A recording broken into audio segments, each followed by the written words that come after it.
It's Miss Monk here. I was thinking it's about time that we read chapter 2 of Alice's Adventures in Wonderland, The Pool of Tears. I hope you're sitting comfortably. Curiouser and curiouser, cried Alice. She was so much surprised that for the moment she quite forgot how to speak good English. Now, I'm opening out like the largest telescope there ever was. Goodbye, feet. For when she looked down at her feet, they seemed to be almost out of sight. They were getting so far off. Oh, my poor little feet. I wonder who will put on your shoes and stockings for you now, dears. I'm sure I shan't be able. I shall be a great deal too far off to trouble myself about you. You must manage the best way you can, but I must be kind to them, thought Alice, or perhaps they won't walk the way I want to go. Let me see. I'll give them a new pair of boots every Christmas. And she went on planning to herself how she would manage it. They must go by the carrier, she thought, and how funny it will seem sending presents to one's own feet, and how odd the directions will look. Alice's right foot esquire, hearth rug, near the fender, with Alice's love. Oh dear, what nonsense I'm talking. Just then her head struck against the roof of the hall. In fact, she was now more than 9 feet high, and she at once took up the little golden key and hurried off to the garden door.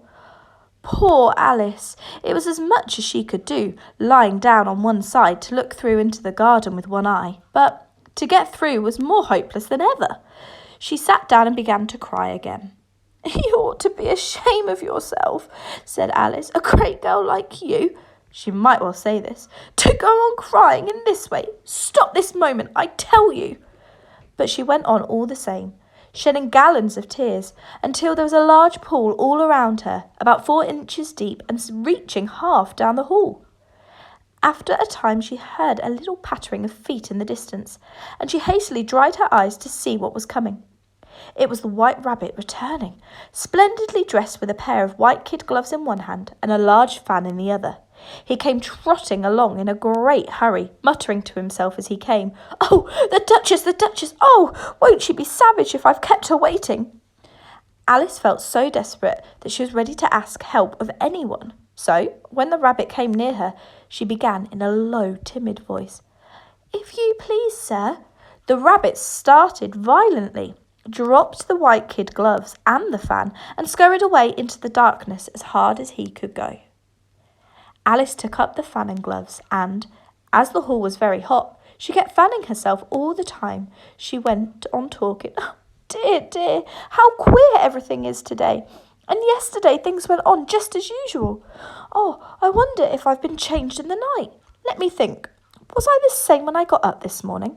I almost think I can remember feeling a little different. But if I'm not the same, the next question is, who in the world am I? Ah, that's the great puzzle. And she began thinking over all the children she knew that were of the same age as herself, to see if she could have been changed for any of them. I'm sure I'm not Ada, she said, for her hair goes in such long ringlets, and mine doesn't go in ringlets at all. And I'm sure I can't be Mabel, for I know all sorts of things, and she knows such a very little. Besides, she's she, and I'm I. And oh dear, how puzzling it all is. I'll try if I know all the things I used to know.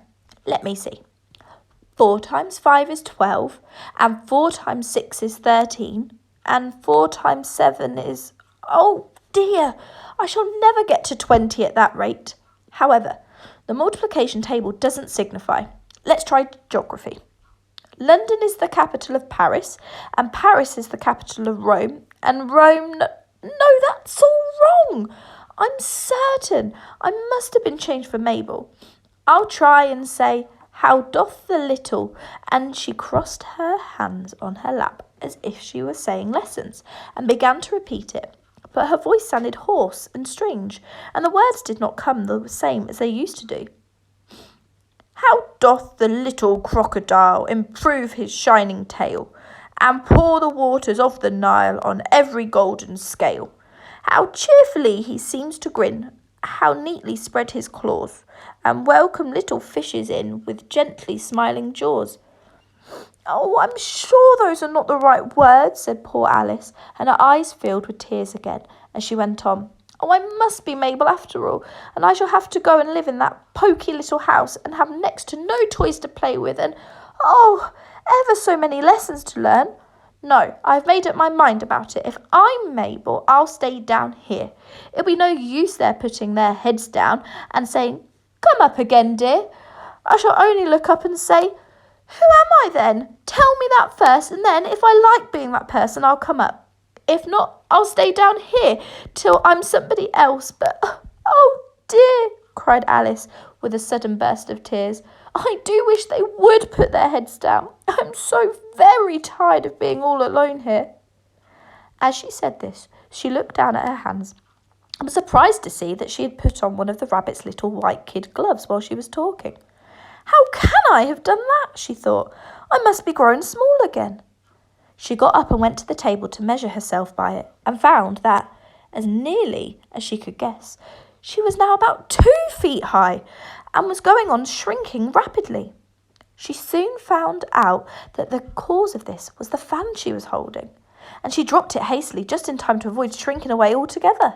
That was a narrow escape, said Alice, a good deal frightened at the sudden change, but very glad to find herself still in existence. And now for the garden!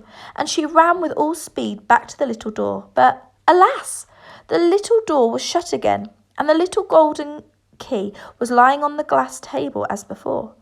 Ah, and things are worse than ever, thought the poor child, for I never was so small as this before. Never, and I declare it's too bad that it is.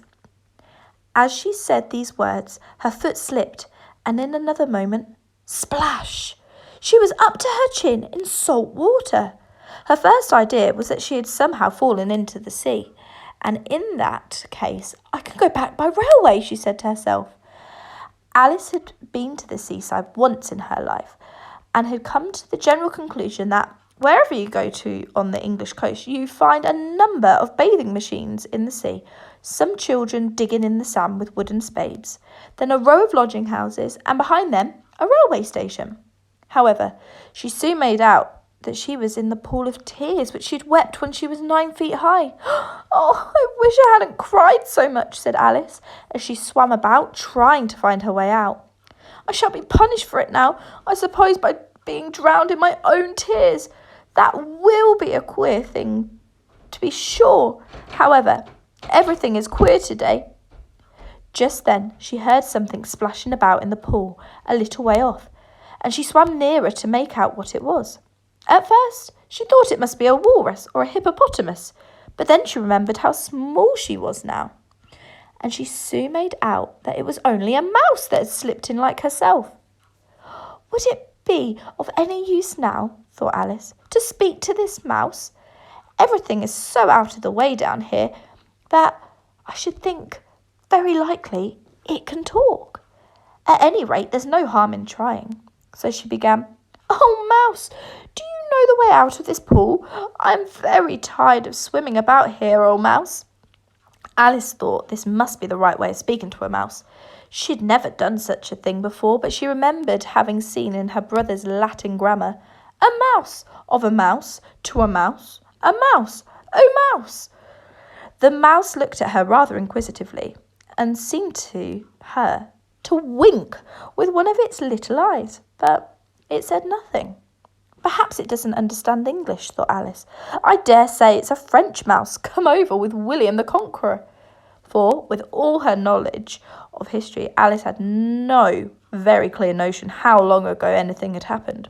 So she began again, Où est ma chatte? Which was the first sentence in her French lesson book.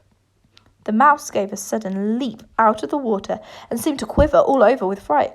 Oh, I beg your pardon, cried Alice hastily, afraid that she'd hurt the poor animal's feelings. I quite forgot.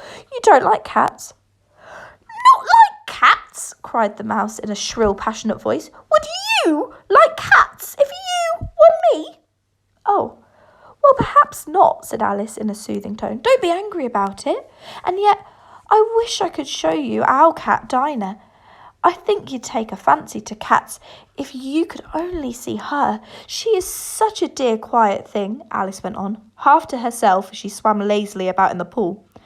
"And she sits purring so nicely by the fire, licking her paws and washing her face. And she is such a nice, soft thing to nurse. And she's such a capital one for catching mice." "Oh, I beg your pardon," cried Alice again, for this time the mouse was bristling all over, and she felt certain it must be really offended. "We won't talk about her any more if you'd rather not." "We indeed," cried the mouse, who was trembling down to the end of his tail. "As if I would talk on such a subject. Our family always hated cats. Nasty, low, vulgar things. Don't let me hear the name again."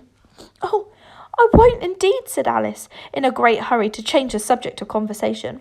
Are you fond of dogs?" The mouse did not answer, so Alice went on eagerly. "Oh, there is such a nice little dog near our house. I should like to show you. A little bright-eyed terrier, with such long curly brown hair, and it will fetch things when you throw them.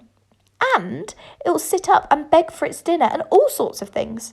I can't remember half of them. And it belongs to a farmer, and he says it's so useful. It's worth £100. He says it kills all the rats and—" Oh dear," cried Alice in a sorrowful tone. "Oh, I'm afraid I've offended it again." For the mouse was swimming away from her as hard as it could go and making quite a commotion in the pool as it went. So she called softly after it, "Mouse dear, do come back again, and we won't talk about cats or dogs either, if you don't like them." When the mouse heard this, it turned round and swam slowly back to her. Its face was quite pale, with passion, Alice thought, and it said in a low, trembling voice, Let us get to the shore, and then I'll tell you my history, and you'll understand why it is I hate cats and dogs." It was high time to go, for the pool was getting quite crowded with the birds and animals that had fallen into it. There were a duck and a dodo, a lorry and an eaglet, and several other curious creatures. Alice led the way, and the whole party swam to the shore. And next week you can stay tuned, for another Year 4 teacher will read you Chapter 3.